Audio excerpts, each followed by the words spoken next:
नमस्कार, आर्या न्यूज देख रहे हैं आप और मैं आपके साथ अलका सिंह। ब्यूरो रिपोर्ट में आपका स्वागत है। राजधानी दिल्ली के उत्तर पश्चिमी जिले में स्थित विजयपुर फैक्ट्री में आग लगने की बात सामने आई है। आग इतनी भीषण है कि धुएं के गुबार दूर दूर तक देखने को मिल रहे हैं। सूचना पर आग बुझाने के लिए दमकल की 25 गाड़ियां मौके पर पहुंच चुकी हैं। आग पर काबू पाने की कोशिश की जा रही है। दरअसल उस वक्त अफरा तफरी मच गई जब कंपनी में अचानक आग लग गई। हादसे में अभी तक किसी के हताहत होने की खबर सामने नहीं आई है। तो दिल्ली में एक फैक्ट्री में अचानक आग लग गई। तस्वीरों में आप देख सकते हैं कि किस तरीके से कंपनी जो है वो जल रही है, धुएं का गुबार निकल रहा है। अचानक आग लगी है ये, हालांकि अभी तक किसी के हताहत होने की खबर नहीं है। इस खबर पर ज्यादा जानकारी के लिए हमारे संवाददाता दीपक सिंह फोन लाइन पर जुड़ गए हैं। दीपक, दिल्ली की फैक्ट्री में आग लगी है, क्या कुछ खबर है आपके पास इससे जुड़ी हुई?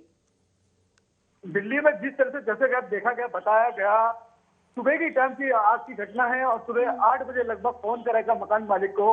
उसको जैसे ही तुरंत फोन पहुंचा तो वहां से 6 से 7 आदमी लगातार घर में घुसकर उनको बचाया गया, जो आगों को जो जले ना, और कोई ऐसे आधे से ज्यादा सामान उनके घर का जल के राख हो चुका है। और तुरंत ही फिर फायर ब्रिगेड की गाड़ी पहुंची, उन्होंने वहीं पहुंच के और आग को कंट्रोल करा गया। और उसमें एक महिला भी थी और एक बच्चा भी था, उनको सबको सुरक्षा करके निकाल दिया गया। और तुरंत भी उसके बाद वहीं तमाम जो लोग मीडिया के पहुंचे, उनसे मीडिया से रूबरू हुए, बात करी। तो बात करने के बाद उन्होंने यही बोला, हमारे पास जब सुबह फोन आया, फोन आते के साथ ही हम तुरंत ही पहुंचे मौके पे, और मौके पे पहुंच के हमने इनको सबको बचा लिया गया। ठीक था। दीपक, फैक्ट्री में क्या काम हो रहा था, किस वजह से आग लगी, कुछ जानकारी? फैक्ट्री में इस तरह से आग लगी, सुबह के टाइम जैसे लोग उठते हैं, उसी दौरान में चाय पीने के लिए सिलेंडर एकदम फट गया। जब सिलेंडर फटा, सिलेंडर फटने के बाद भी तो एकदम भगदौड़ सी मच गई। तो उसी दौरान में उनको जो फैक्ट्री का जो मालिक था उसको फोन करा गया। फोन करने के बाद वो तुरंत ही घर से उठ के आया और 6-7 लोग उठ के एकदम सीधे अंदर घुसे, और अंदर घुस के इनको जो लोग थे उनको तुरंत ही इनको सबको बाहर कर दिया गया। जी दीपक, क्या फैक्ट्री में आग जैसे हालात से निपटने के लिए कोई उपकरण नहीं लगे थे, या फिर जो नियम कानून है प्रशासन की तरफ से बनाए गए उन्हें फॉलो नहीं किया गया था, जिसकी वजह से आग की इतनी बड़ी दुर्घटना हो गई? जी, आग तो देखो कि नॉर्मली बात है कि जैसे एक गैस सिलेंडर होता है, उस गैस सिलेंडर पे नॉर्मली ही सभी लोग सुबह के टाइम पे चाय वगैरह बनाते हैं, और उसी दौरान में जब चाय बनाई तो एकदम ही गैस जो सिलेंडर था वो फट गया। फटने के बाद वो एकदम ही फटा तो एकदम कुछ लोगों ने कुछ चीजें उसमें गिरती हुई टूटती हुई नजर भी आई, और कुछ मकान के उसमें स्लेब वगैरह टूटी भी है। और आप लोगों ने देखा भी होगा तस्वीरों में, सामान इस तरह से दिख रहा हुआ। फायर ब्रिगेड की गाड़ी पहुंची तो उस गाड़ियों में जाके तुरंत ही उसको आग को कंट्रोल करा गया। जी दीपक, कितना नुकसान बताया जा रहा है फैक्ट्री में आग लगने की वजह से?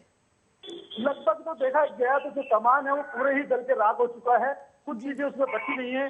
और जो देखा गया उसमें तमाम ऐसी चीजें हैं जो घर की गृहस्थी की जो चीज होती है, जो कपड़े वगैरह थे वो भी जल चुके हैं। उसको लेकर वो पूरे कम से कम 2.5 से 3 लाख रुपए का नुकसान हो चुका है। दीपक, फैक्ट्री मालिक से आपकी कोई बात हुई है, उनका क्या कुछ कहना है इस घटना फैक्ट्री को मालिक से जो बात हुई तो उन्होंने यही कहा, जैसे मेरे पास तुरंत फोन आया, मैं तुरंत ही फोन आया सुनते साथ तुरंत भागा। कुछ उनके साथी लोग थे तो उनको साथ लिया, उनको लेकर तो तुरंत ही अंदर फैक्ट्री में घुसा गया। तो कुछ लोग वहाँ वर्कर काम थे तो उनको तुरंत निकाला गया, सुरक्षा करके उनको निकाल के उनको फिर उनको सीधे ही और हॉस्पिटल भेजा गया। उनको उनके थोड़े जो चोट वगैरह उसको दवाई वगैरह उनको दिलाई गई। जी दीपक, आए दिन गर्मियों का मौसम है, आगजनी की घटना सामने आती रहती है, तो ऐसे में फायर ब्रिगेड की तरफ से क्या कुछ तैयारियां की जा रही हैं? क्योंकि दिल्ली के अलग अलग हिस्सों में हर समय आगजनी की खबर कुछ न कुछ देखने को मिलती है, खासकर गर्मी के मौसम में। तो ऐसी स्थिति से निपटने के लिए प्रशासन की तरफ से क्या दिशा निर्देश दिए गए हैं फैक्ट्री मालिकों को, लोगों को, कि किस तरीके से आग जैसे हालात से निपटा जाए? क्या कुछ कानून बनाए गए हैं? किन किन चीज़ों की आवश्यकता को ध्यान में रखने की ज़रूरत है जब भी कहीं वर्किंग प्लेस पर?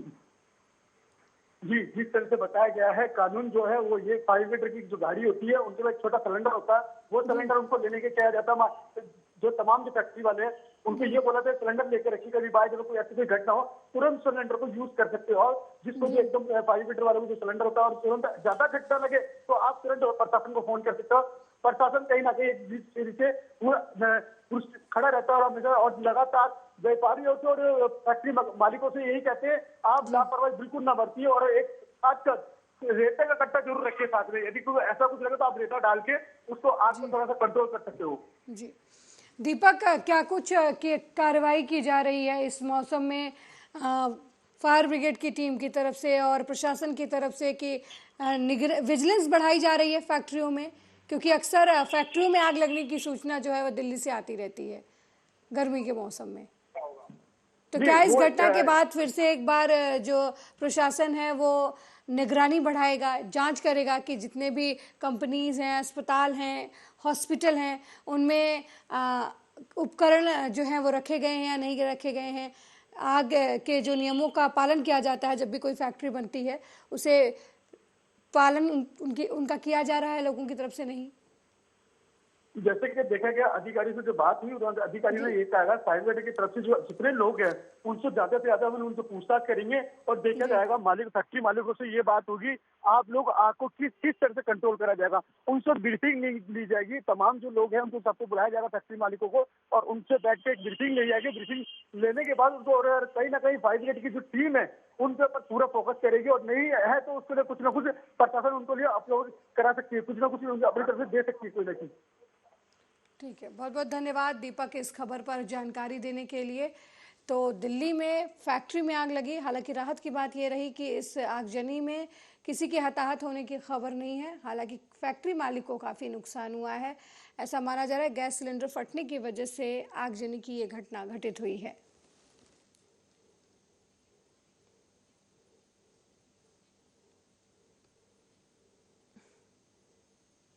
दिल्ली एनसीआर का मौसम एक बार फिर बदल गया है। शाम होते ही दिल्ली नोएडा के कई इलाकों में तेज बारिश शुरू हुई। मार्च के महीने में अब तक दिल्ली में मौसम के कई रंग देखने को मिल चुके हैं।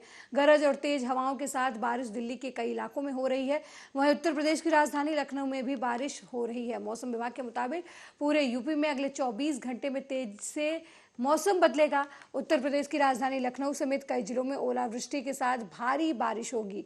मौसम विभाग ने प्रदेश के कई शहरों में तेज आंधी तूफान के साथ ओलावृष्टि की संभावना जताई है। इस दौरान मौसम विभाग ने किसानों को अलर्ट रहने को कहा है। 31 मार्च को उत्तर प्रदेश में तेज हवाओं के साथ भारी बारिश की चेतावनी जारी की गई है।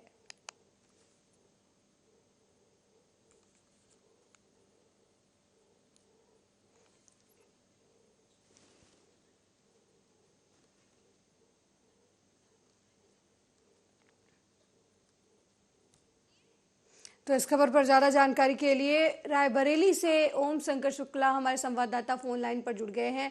ओम शंकर शुक्ला, रायबरेली में मौसम का मिजाज इस समय क्या है, क्योंकि मौसम विभाग की तरफ से अलर्ट जारी किया गया है, ऐसी संभावना जताई जा रही है कि रायबरेली में बारिश, उत्तर प्रदेश में बारिश हो सकती है, या क्या अभी भी रायबरेली में बारिश हो रही है या फिर ऐसा मौसम का मिजाज नजर आ रहा है?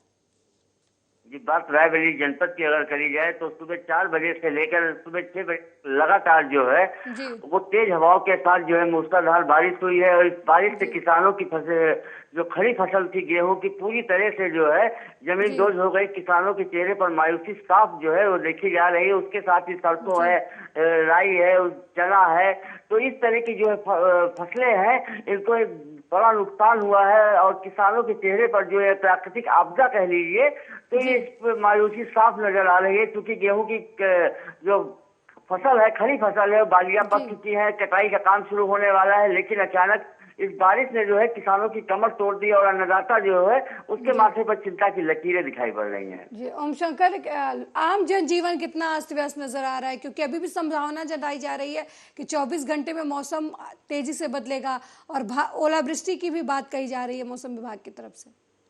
नहीं, ओलावृष्टि की तो अभी यहाँ तक कोई सूचना नहीं है इस जनपद में। लेकिन अगर बात करी जाए बारिश की तो मूसलाधार बारिश हुई है तेज हवाओं के साथ, और किसानों की पूरी फसल जो है वो खड़ी फसल गिर गई है गेहूं की। तो किसानों को बहुत नुकसान हुआ है और किसानों बिल्कुल मायूस नजर आ रहा है अन्नदाता इस देश का जो है। जी। क्योंकि उसके सामने भूखे मरने की नौबत आ गई है। ओम शंकर, क्या कुछ कहना है इस बारिश को लेकर और नुकसान को लेकर स्थानीय किसानों का? हाँ, अगर बात करी जाए स्थानीय किसानों की, तो किसानों के चेहरे पर मायूसी है, क्योंकि वो गेहूं काटने की तैयारी कर रहा था, क्योंकि इसके बाद दूसरी फसल बोने का समय हो जाता है। लेकिन जैसे ही आज सुबह 3 बजे से 4 बजे के बीच में बारिश शुरू हुई है, वो धीरे धीरे तेज बारिश हो बरसती गई और उसके साथ तेज हवाओं ने किसानों की मुसीबत बढ़ा दी है। तो देखा जाए तो ये बारिश जो है वो किसानों के ऊपर जो है वो एक आपदा के तौर पर आई है। और आपको बताते चले कि इस रायबरेली जनपद की अगर बात करी जाए तो किसानों की फसलों को बहुत ज्यादा नुकसान हुआ है। जी ओम शंकर, रायबरेली में सड़कों के हालात क्या हैं? बारिश की वजह से जो नगर निगम है उसकी व्यवस्था क्या कुछ की गई है? क्योंकि प्री मानसून ही ये बताता है कि शहर में जो है नगर निगम की तैयारियां मानसून के दौरान कैसी हैं, क्योंकि जल जमाव की स्थिति अक्सर देखने को मिलती है। बात नगर निगम की और नगर पालिका की अगर करी जाए तो चूंकि जो है लगभग पूरे उत्तर प्रदेश में जो है प्रशासक नियुक्त हो चुके हैं। कोई भी नगर निगम का अध्यक्ष या नगर पालिका का अध्यक्ष वर्तमान में है तो प्रशासक नियुक्त है, तो स्वाभाविक सी बात है कि लापरवाही होना माना जा रहा है। तो ये तो सही है कि कहीं नालियों में नाले जाम है, कूड़ों का अंबार लगा हुआ है, तो ये दिक्कतें तो आ रही है। ऊपर से ये जल भराव की समस्या जो है, और बात करी जाए तो जिस तरह से कोविड के मरीजों के में भी बढ़ोतरी हुई है, तो लोगों में आक्रोश भी है जिला प्रशासन को लेकर कि जो है समय पर नाली और नालों की साफ सफाई न होने से जिला प्रशासन के प्रति आक्रोश नजर आ रहा है। बात जल भराव की करी जाए तो कई मोहल्लों में जल भराव की भी स्थिति है। जी ओम शंकर शुक्ला, क्या आपको नहीं लगता कि जो नगर निगम है, नगर निगम के अधिकारी हैं, अक्सर मानसून से पहले ये दावा करते हैं कि जो शहर की नालियां हैं वो साफ है, जल जमाव की स्थिति सामने नहीं आएगी, और प्री मानसून में यह हालात है कि सड़कों पर पानी भरा हुआ है, आप कह रहे हैं कुछ मोहल्लों में पानी भरा हुआ है, तो लापरवाही नजर नहीं आती आपको? ये नहीं, लापरवाही बिल्कुल नजर आती है, क्योंकि जो है निकाय चुनाव की घोषणा लगभग हो चुकी है और सारे जो है निगम के मेयर और अध्यक्षों का कार्यकाल समाप्त हो चुका है, वहाँ पर नियुक्त कर दिया गया है। तो लापरवाही तो बिल्कुल स्पष्ट तौर पर देखी जा रही है, क्योंकि साफ सफाई को लेकर जो है वो पूर्ण प्रशासन संजीदा नहीं है। लेकिन फिर भी जो है सबसे ज्यादा अगर नुकसान की बात करी जाए तो किसानों के ऊपर सबसे ज्यादा गाज गिरी है इस बेमौसम बारिश में।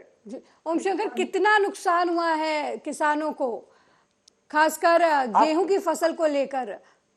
आज सुबह जिलाधिकारी से भी मैंने खुद बात किया है, तो जिलाधिकारी ने कहा है, बिल्कुल उन्होंने सभी 6 तहसील के एसडीएम को निर्देशित किया है कि जो है मौके पर जाकर राजस्व कर्मी जो है वो नुकसान का आकलन करें, ताकि किसानों को समय पर मुआवजा दिला के उनकी नुकसान की भरपाई करी जाए। जी ओम शंकर शुक्ला, सब्जी किसान भी काफी इम्पोर्टेंट होते हैं, बात सिर्फ गेहूं की नहीं है।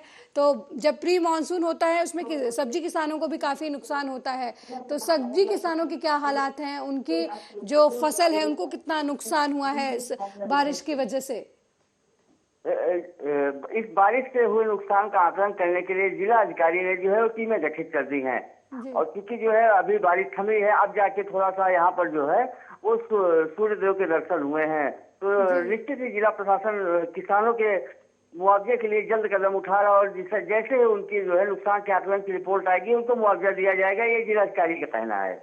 ओम शंकर, अभी भी बारिश की संभावना जताई जा रही है, तो क्या कुछ तैयारियां की जा रही हैं प्रशासन की तरफ से ऐसी स्थिति से निपटने के लिए? क्योंकि ओलावृष्टि की भी बात कही गई है और तूफान, आपने कहा तेज हवाओं की वजह से तूफान की भी बात की जा रही है, तो क्या कहीं पर पेड़ मार्ग जो है वो बाधित हुए हैं? नहीं, इतनी तेज बारिश नहीं हुई जनपद में, लेकिन यह है कि तेज हवाओं और पानी की बारिश उनके लिए जरूर समस्या पैदा कर दी है। बाकी अगर बात करी जाए तो लगभग स्थितियां सामान्य है, क्योंकि फसल गिरने के साथ खेतों में भी पानी भरता है और ये गेहूं की कटाई का समय शुरू होता है, तो उसके लिए जो है कि जिला प्रशासन पूरी तरह से मुस्तैद नजर आ रहा है कि जी। अभी क्या मौसम का मिजाज है रायबरेली में, क्या संभावना नजर आ रही है आपको? मिजाज है, कभी सूर्य निकल आता है, कभी बदली छा जाती है, तो ये लुका छुपी का खेल लगातार चल रहा है। अब तो यही लगातार ऊपर वाले से प्रार्थना कर रहा है कि जो नुकसान हुआ हो अब बरसात ना हो। जी बहुत बहुत धन्यवाद ओम शंकर इस खबर पर।